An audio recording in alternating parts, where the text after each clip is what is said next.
So almost a year ago, I decided to leave New York City, my favorite city in the world, and move to sunny Los Angeles and expose my skin to UV levels I have not experienced before. Upon a lot of thinking and journaling, I realized that it didn't really actually matter where I was and where I moved. I think I just previously, like last year specifically, I was in this cycle where I just felt really lackluster and uninspired as a person and an artist. I make music, I write songs, I want to make films, I want to do all these things, and I feel like I have this big imagination that kind of was holding me back in New York or where I was before because it felt like it wasn't realistic enough.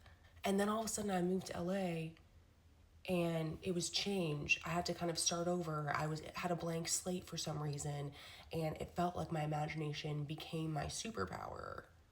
Because here everything is like kind of make believe in like a haunted way. I think it was just taking myself out from like a comfortable routine that wasn't serving me and putting myself into an environment that was so foreign really forced me to like reevaluate who I was and like what's important to me. Those first few months were literally just like watching movies, historical romances, sci-fi. We got some oldies in there. We got some new ones. We fell in love with just like world building and storytelling, and then we kind of just got to work.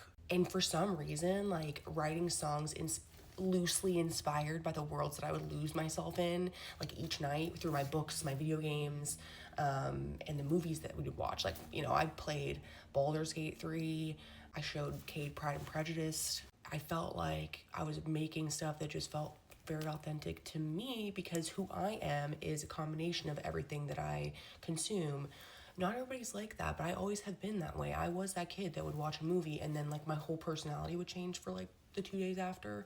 I was like a princess. I was Hannah Montana. And I feel like I've closed off that part of myself because it just wasn't real. It wasn't cool. Anyway, if you're still watching this, I'd like to leave you with this. How you frame yourself in your life and your inner and outer world greatly impacts the character you are in it. We are the main character of our own stories, and so live it, write it, experience it, mess up, achieve, don't achieve, make sure you sleep, and make sure you listen to my new song, See Me. Have a good week.